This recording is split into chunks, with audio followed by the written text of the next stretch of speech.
screen. We'll be attempting to recover them by wet recovery, meaning we will be retrieving them from the water.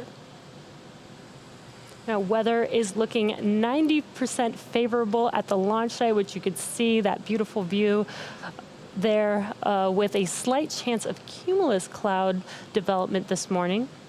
At our recovery site in the Atlantic Ocean, ground level winds are in the forecast today.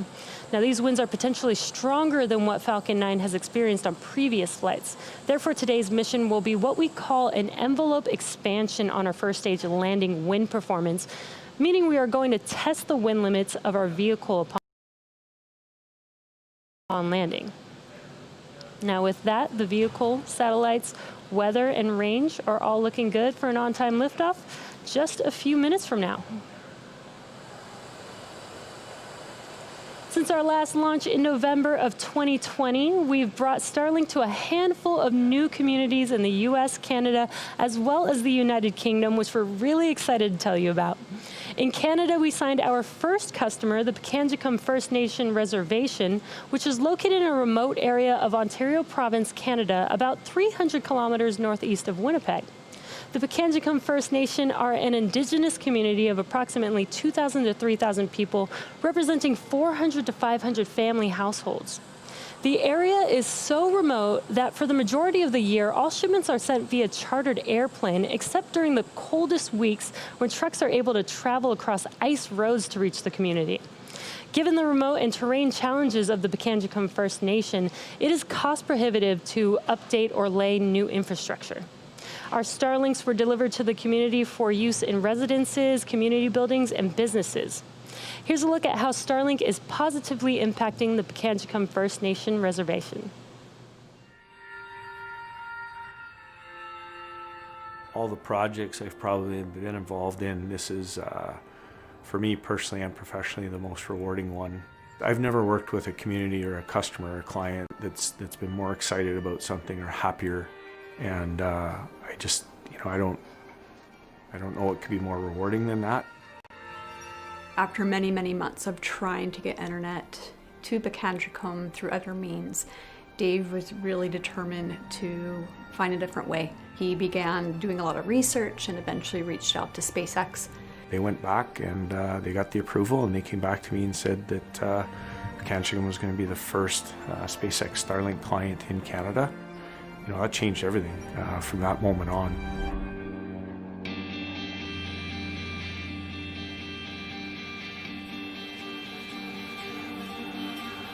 I work for Pikangikum Health Authority. I'm a community person who really believes in their community, and I hope that it gives the younger generations a little bit of hope. We're creating a pathway for the younger people. It's a long time coming. The biggest thing will be accessing services. I think that was the biggest issue for us. Better services in terms of how health is delivered remotely and education. Up until Thursday of last week, you couldn't get a college education from Pikangikum. You can now. That access to that information allows them to change the world and shape their path and future. This is a monumental deal. I mean, for the community of Pikangikum to be able to have high-speed internet within 15 minutes of it landing on the ground is incredible. Yeah, you're laughing because you know what it was like before. Before it was like three. Like three. I never expected to see that kind of number. Yeah, it's better than 60 kilobytes per second. That's actually how fast our internet was. This solution can be used for healthcare, for education, for virtual court purposes. Anything that you can think of that's done virtually in another environment or in another city can now be done in Pikangikum in a remote fly-in community. I can only think of the difference that it can make at the school for the students. Right now, because of COVID-19, all of our instruction is online. From a perspective of policing, it's very difficult sometimes to do business in a timely fashion. A lot of challenges that we see right now, we're going to be able to overcome them due to the speed. Just that we were a part of the project and that we had the pleasure to help them get this far is just awesome. My goal has always been to start with the youth, the kids, the children. When that playing field isn't level, then we're doing something wrong. I think what we've done here is that there's still a lot of work to do, but at least they have access to technology and information, and hopefully that playing field is at least a little closer to being level. It's pretty exciting, and I'm sure the community is just as excited as I am today. Everyone deserves to have this kind of service because at this point in history, internet isn't just a luxury, it's a need. I'm just hoping that's the start of a great thing.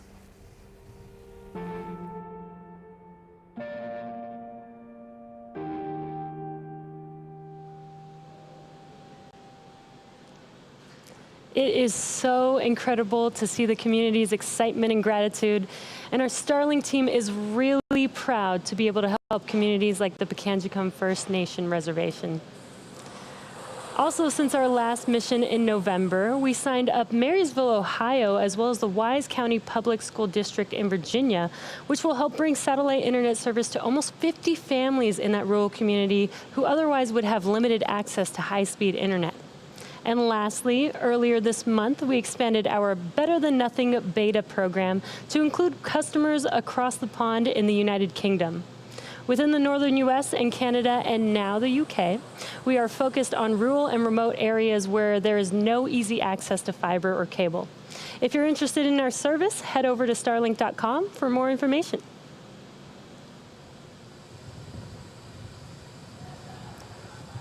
We are currently just under T-minus 6 minutes from liftoff, and Falcon 9 is now moving into the final stages of the countdown. Our next event will be the transporter erector, or TE, retracting slightly away from the vehicle at T-minus 4.5 minutes. Now, the TE is that large trusted structure that you can see right behind Falcon 9 on your screen. We use the TE to roll the rocket out to the pad and raise it to its vertical launch position. The TE also routes the vehicle's fluids, power, and telemetry umbilicals from the ground systems to the rocket and satellites until Falcon 9 goes on internal power and clears the pad. At liftoff, it will retract even further in order to clear the way for Falcon 9's ascent.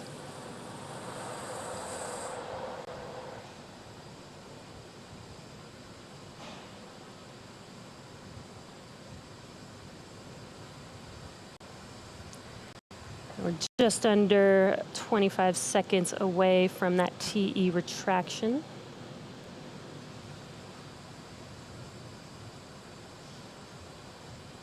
You could see those white clouds around Falcon 9. That's what happens when the LOX hits the ambient air there.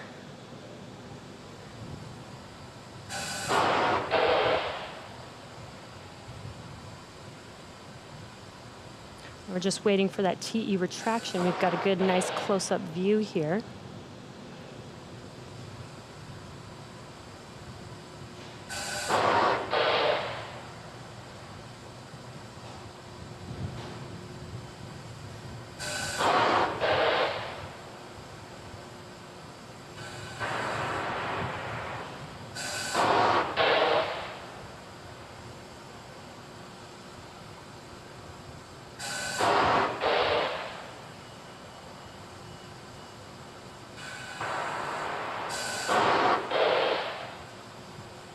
Again, what you're looking at on your screen is the top of the vehicle.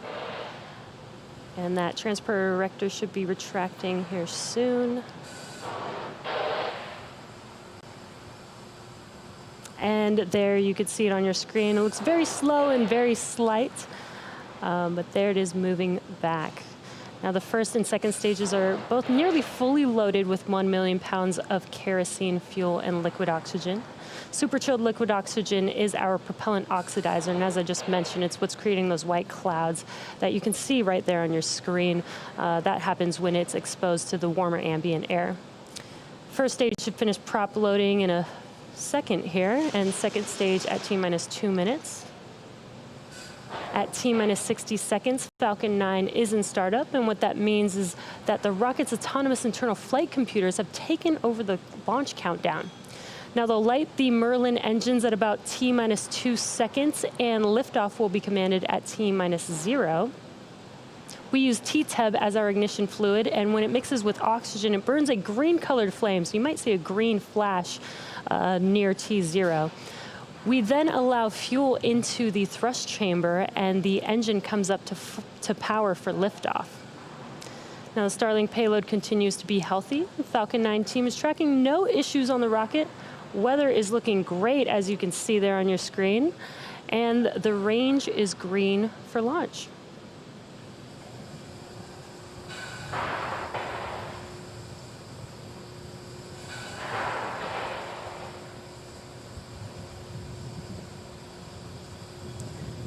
And we just passed the T-minus 2 minute mark. Station locks close out. And there's that call out that locks load is complete on both first and second stage. Just about 15 seconds or so, we will start venting out the transporter erector liquid oxygen line. And there you can see it on your screen, those white clouds. As I mentioned, this is the venting, just clearing out the line on the transporter erector.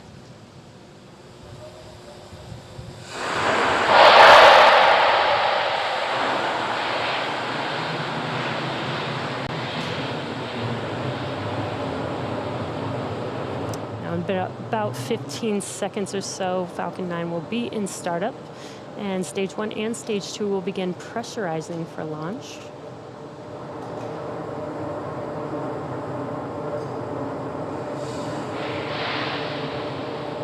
And Falcon 9 is in startup. There's that call out. Falcon 9 is in startup. Now we're waiting for the go for launch from the launch director in a few seconds here.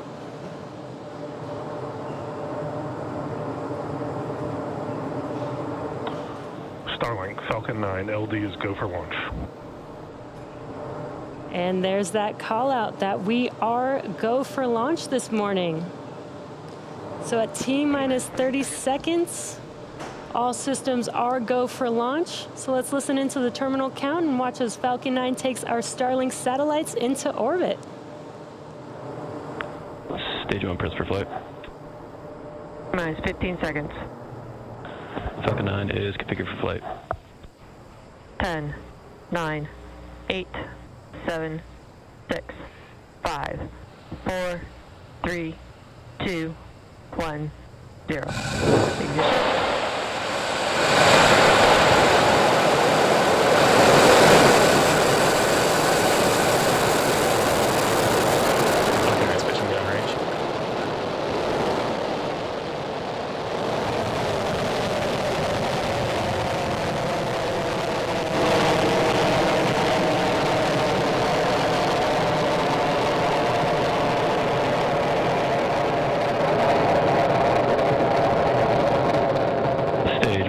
Is nominal.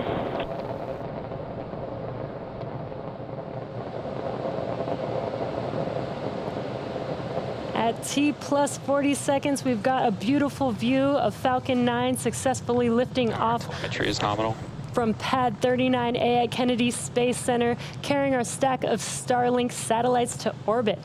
And we are throttling down the vehicle, the engines, in preparation for max Q, or maximum aerodynamic pressure.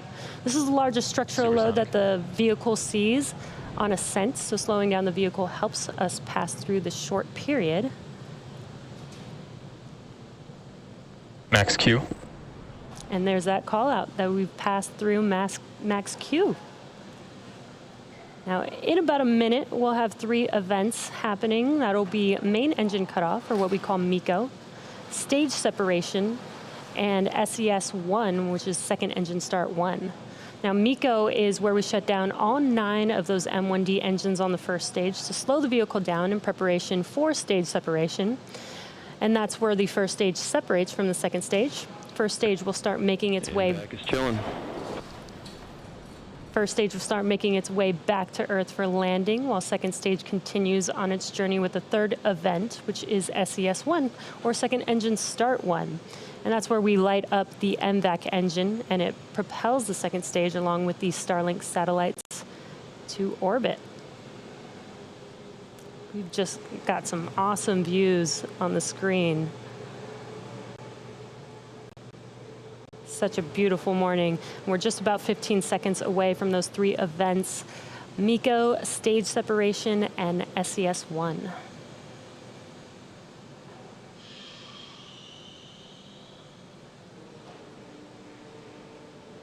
And MECO.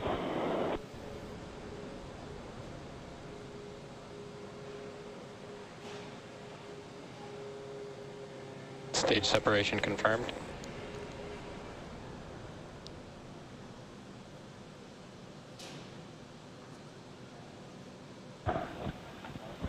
And ignition and throttle up.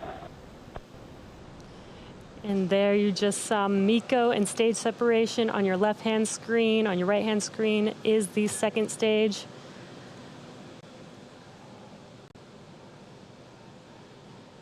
We're waiting on fairing deploy coming up here shortly.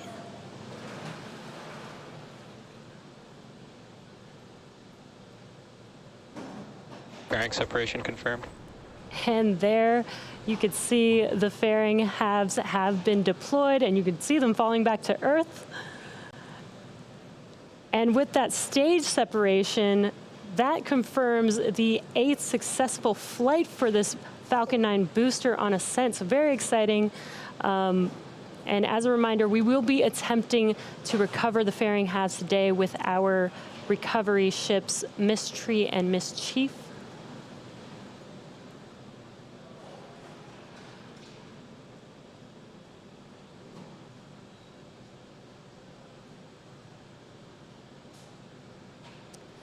Now, as Stage 2 heads towards its targeted drop-off orbit, Stage 1 will execute 2 burns in order to make its way back to Earth.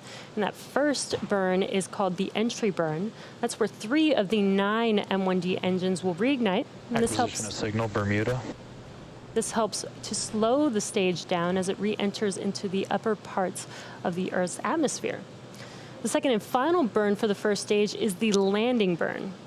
Each of the M1D engines has 190,000 pounds of thrust, which is just enough to slow down the vehicle rapidly to touch down for landing, as the landing burn is just a single engine burn. And again, this is the vehicle's 8th flight, so it is our life leader. It has completed a successful ascent and stage separation, so let's see if we can land it for the 8th time, which will be a first for Falcon 9. Both vehicles are following nominal trajectories. You heard that call out that both vehicles are nominal. Just a little over a minute away from that entry burn start on the first stage. And what you see on your screen is a view looking forward on the left-hand screen. Now we've changed to the looking aft on first stage. And on your right-hand screen is a view of that MVAC engine on second stage.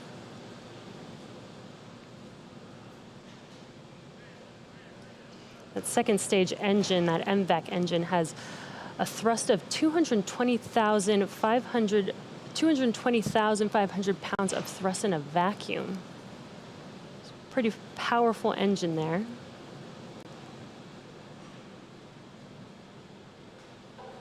And we're just about 20 seconds or so away from that entry burn on the first stage.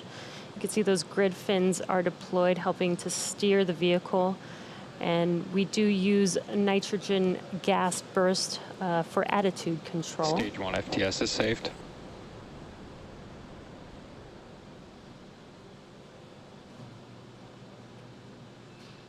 Stage 1 entry burn startup. There's that call out and visual of the entry burn on the first stage on your left-hand screen. So it lasts about 20 seconds long.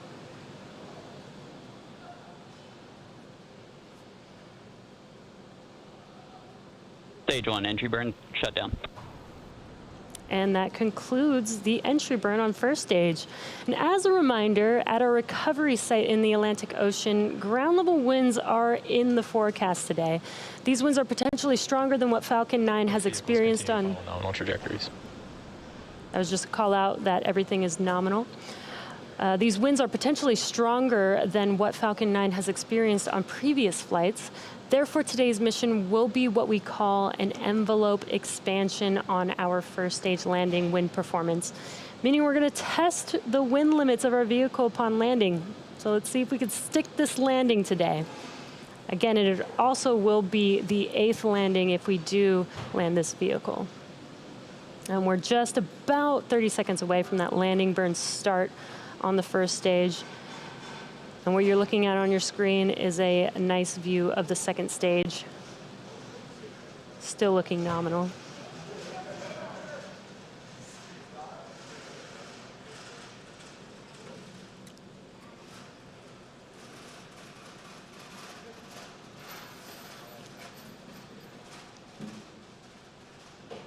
Stage 1, landing burn, start up.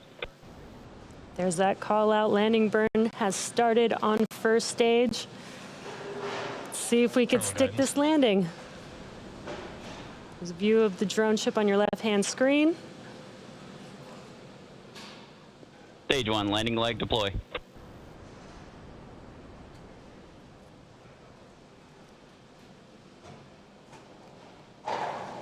Looks like we lost that live view on the first stage. We'll wait for confirmation. And there you can see on your screen, we have landed the Falcon 9 for the 8th time. This is our life leader. What an amazing morning. That is an awesome view. And we're just waiting for SECO 1 on second stage. And SECO. And there's that call out for SECO 1. Waiting for confirmation of good orbit.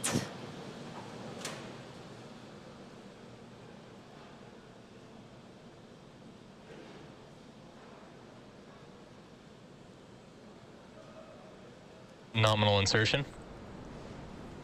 And there's that call out for good orbit on second stage. What an exciting morning. We've landed that first stage for the 8th time.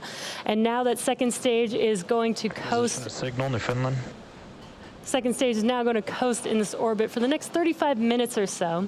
And while that happens, take a look at this, the animation. We'll have an animation showcasing where we are in the coast phase. So we'll see you back here at T plus 45 minutes for that second stage relay.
Expected loss of signal, Bermuda.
Expected loss of signal, Newfoundland.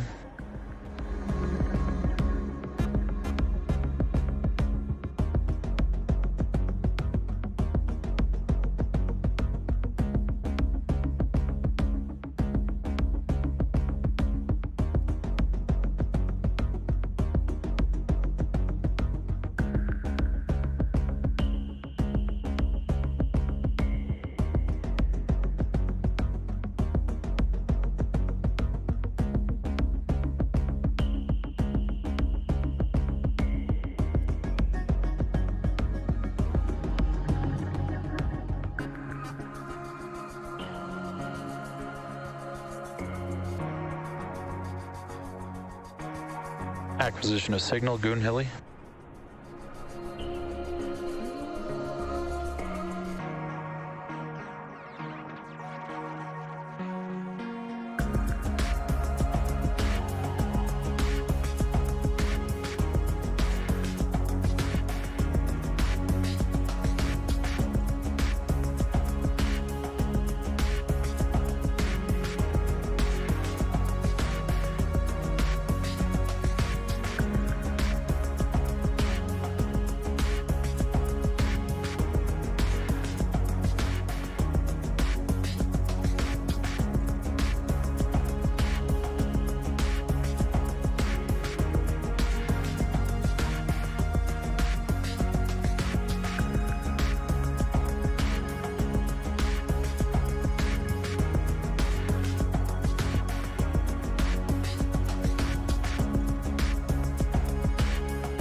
Expected loss of signal, Coon Hilly.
Acquisition of signal, Diego Garcia.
Welcome back to the webcast for Starlink. We had an on-time liftoff this morning at 8:02 a.m. Eastern Time, followed by the completion of the first 8th flight and recovery for this booster, which is a first for Falcon 9, and despite those stronger winds. Today marks our 65th landing of Falcon 9 and 72nd successful recovery of a first stage. We're now just waiting for the relight of our second stage, or SES-2, coming up here in a few seconds. It'll be a short 1-second burn. Just waiting for that call out.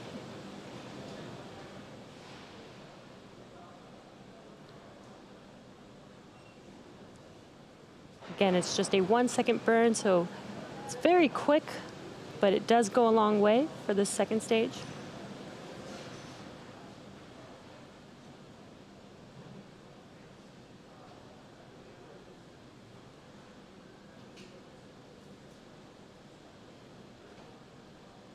Nominal orbit insertion. And there we heard that call out for good nominal insertion. Again, we just had SES-2 and SECO-2, just a quick burn of that second stage engine. We have another 15-minute coast phase before we deploy our next batch of satellites into orbit. And during this time, the spacecraft will start to spin along its central axis, giving the Starlink satellites the momentum they need to space themselves out over time after they deploy.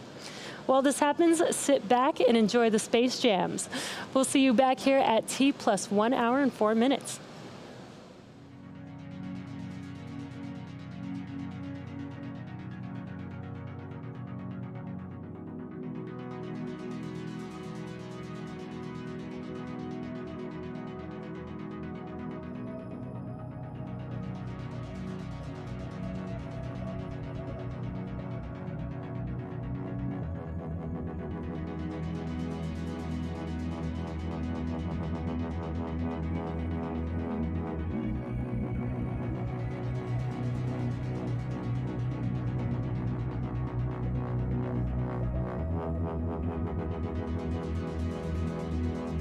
Expected loss of signal. It's Diego Garcia.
position to signal Tasmania.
Welcome back to our webcast. We had an on-time liftoff this morning, and again, our Life Leader vehicle completed the first 8th flight and recovery for a Falcon 9. Now we're coming up on the deployment of our stack of Starlink satellites in just a few seconds here.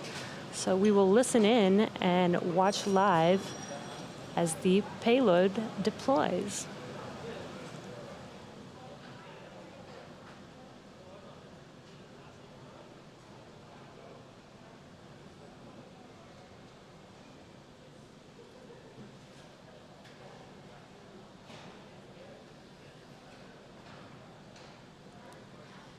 Got the sun beaming into our camera view there. Payload deploy confirmed. What you are seeing live are those Starlink satellites in space drifting away from our second stage, which confirms deployment.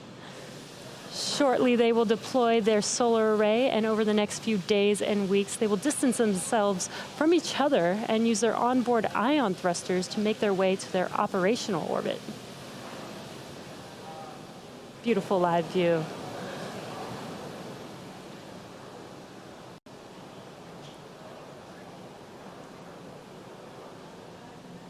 And that brings our webcast to a close. Thank you to the Range and the FAA for supporting today's mission. And thanks to all of our viewers, as well as all of those in the US, Canada, and the UK who ordered Starlink under our public beta program. If you're interested in being a part of our beta program, head over to starlink.com and sign up. Thanks for joining us, and have a great day.